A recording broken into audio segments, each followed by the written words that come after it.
మా ఆడోళ్లకు ఫ్రీ బస్సులు పెట్టినాక ఆర్టీసీ వాళ్ళకు గిరాకీ బగ్గ పెరిగిందట. ఇదివరకంటే ఇప్పుడు ఇంకెక్కువనే ఎక్కి తిరుగుతున్నారట.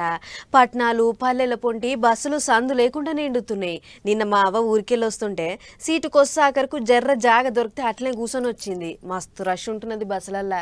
అయితే రష్ సంగతి ఏమో గానీ బస్సులు ఖరాబ్ అయితే అని బుగులు పడుతుర్రట జర్రంత మంది. ఇగో చూడుర్రి. ఇదివరకు బస్సు కాకపోతే ఆటో, ఆటో కాకపోతే క్యాబ్, ఏదో బండి పట్టుకొని తిరిగేటోళ్ళు.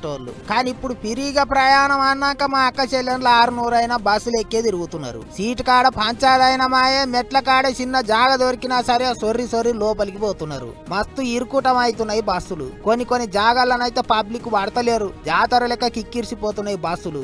అందుకే ఆర్టీసీల బస్సులను కిరాయికి తిప్పేటోళ్ళు బుగులు వాడుతున్నారట.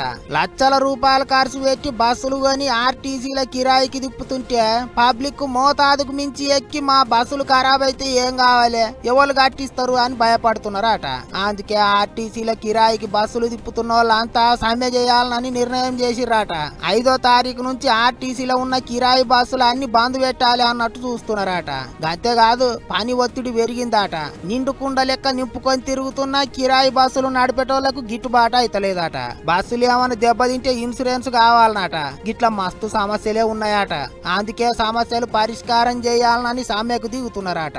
ఇక అసలే సరిపోను బస్సులు లేవని సర్కారోళ్ళు అప్పుడిన్ని ఇప్పుడిన్ని కొత్త బస్సులు కొంటుంటే ఇప్పుడు కిరాయికి బస్సులు తిప్పుతున్న వాళ్ళు కూడా బంద్ పెడతాం అంటుండేటాలకు పరిశాన్ అయ్యేటట్టే ఉన్నదా అంటున్నారు. మరి ఇక ఏం చేస్తారో ఏమో చూడాలి. మా అక్క చెల్లెండ్లకు మాత్రం తిప్పల కావద్దని కోరుకుంటారు అంతా.